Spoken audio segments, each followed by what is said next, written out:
Hello, readers. I'm really glad to be back with you this week. And this week we're going to be talking about our sixth text set for Unwound Bound. I'm actually going to start with the connection of the text set that we have decided to read as a class. And I have to say that I absolutely love this book because I think, for one thing, it showed us the importance of a child's voice. And I think it's important to know, for children to know, that they have a voice and that those voices, what they think about and how they feel matters. I remember once I was told by someone when my son was younger that children are to be seen and not heard. And this brought that back to me. And that was to me because children are not just to be seen, children are to be heard. There is wise wisdom within children. And I just thought that these stories about these two children, which are very, very brave, very young, both 12 and under, and it talks about their life as children in Pakistan. But I just thought that this author has done an extremely wonderful job within this book. I'm going to attach the spreads below that I'm going to be talking about. So if you would like to take a closer look at those and read them a little bit closer, I just think that there's some powerful pages in here. Totally, I think all of them are pretty for the most part. But I'm really going to go ahead and continue to post those just so that you can actually just take some time and really absorb what's being said there. But and this is a story wrote by Jeanette Winter, and she was asked to do stories in relation to children from other countries and what they might go through. And she took an interest in children's suffrage. And so she decided to write the stories about Iqbal, a brave boy from Pakistan. And if you flip it over on the other side, we have a second story, which I thought this was an awesome idea, and I really liked it that there's two books in one. But this is Malala, a brave girl from Pakistan.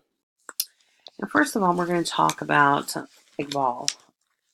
I'm just going to read to you what the author actually said here, and then we'll go in and talking about a couple other things within the book. But the author's note here was two children from Pakistan spoke out against injustice in the world. Their bravery in the face of great danger is an inspiration to all who know their stories.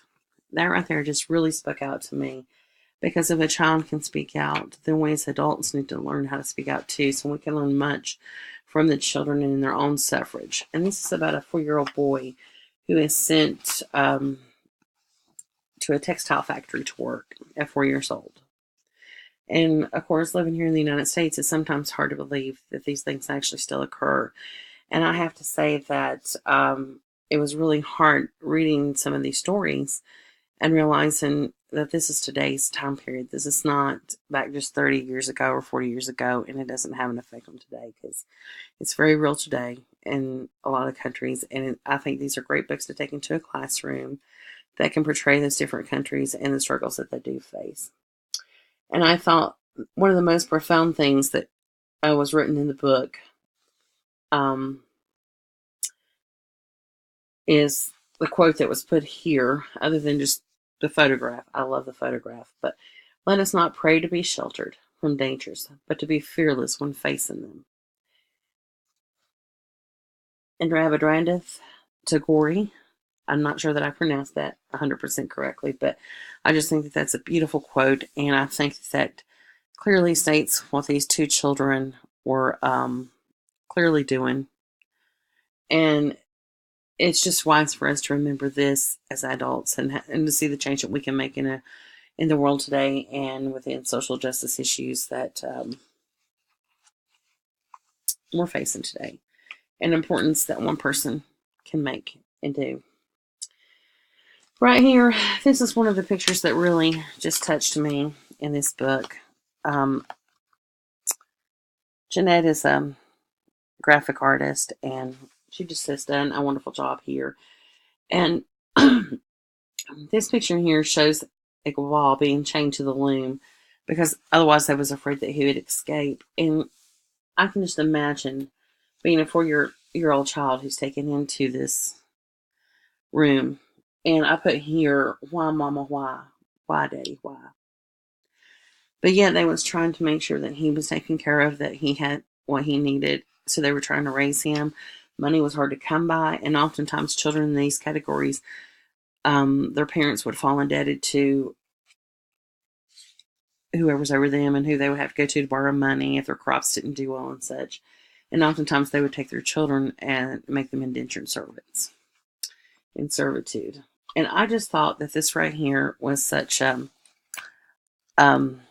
beautiful and intricate piece of work, because you see the kite, and if you read the story, you'll understand the importance of the kite. I don't really want to ruin this in case if you want to read the book, but I thought that this was very interesting, that a 4-year-old boy could actually go in and put his own pattern into what they were weaving. And it just shows you the imagination of a child, and how a child can grow, and how a child can think.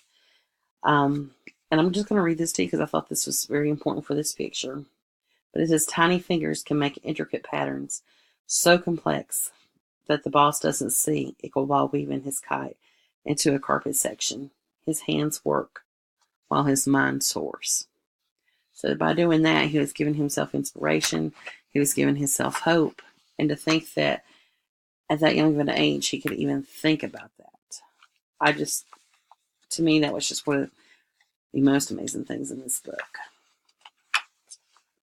And here was on his way to work one day.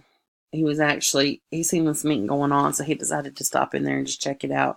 And for a young child to have that initiative to do that, because I'm sure here he was a little bit older than 4 at this point in time, but he actually goes into the textile markets, and he runs to the dark factory, waving the notice and shouting, "You are free, we are free," because he found out that they were free. They can no longer be held as indentured servants. And then at this point, he is very brave, because he takes on this thing, and he goes across. And the other picture that to me that really stood out was this one here, which is probably one of my favorites on the Gabal side. And he's spreading the word. And it says, Iqbal goes to the carpet factories all over Pakistan. He spreads the message of freedom to over 3,000 bonded children, and he travels across the ocean to speak out in America. I would like to do what Abraham Lincoln did. I would like to do it in Pakistan. I would like to free children in bondage. And for a child who's been in bondage to be willing to go back in and do that, and to actually say that he would like to do that. And then we go over to Malala's side. I love this. And this kind of leads into our story of Malala Bound, because it was kind of taken from this girl's, Malala's perspective, when that story was written. And we'll be talking about that book in just a minute. But one thing that is important here is to remember that the Taliban feared girls with knowledge, and they fear the written word. And they're against girls going to school.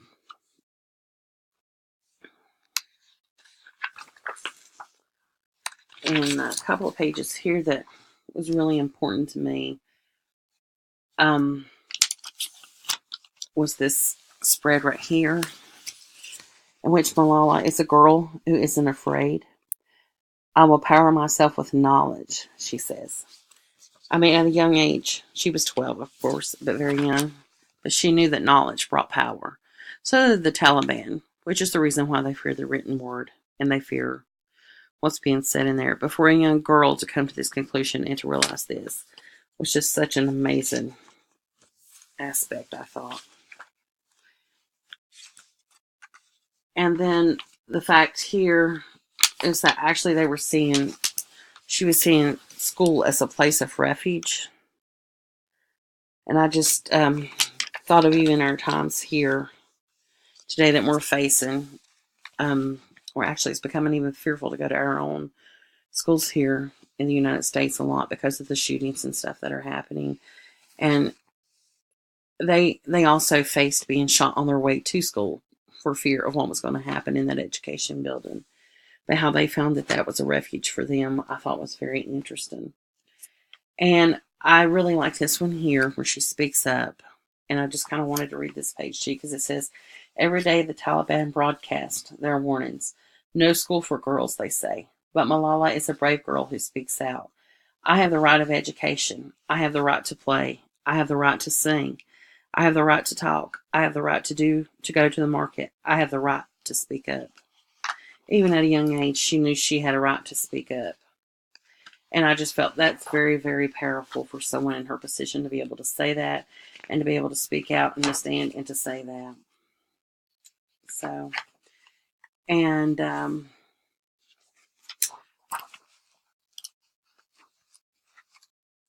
this spread here was probably one of my favorites as well for Malala, because the significance of one person, one student, or one teacher really stood out here to me.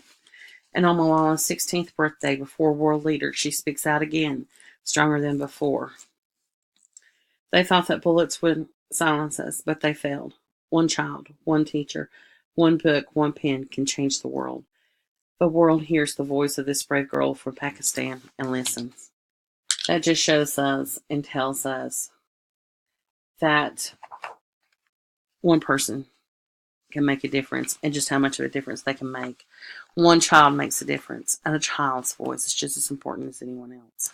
This was a beautiful book about two wonderful stories, two tragic stories, but two very meaningful stories. And this spread, above all, was my favorite because it entwined their lives and the importance of each, but the unity that they're trying to do and the freedom that they're trying to bring. I just thought that this spread did a beautiful job in describing that, and the author has done a great job with this book. But I recommend that you read both of these stories. They're truly moving, and it just shows the power and it shows the importance of us being willing to speak up in a world where oftentimes we're afraid. Thank you.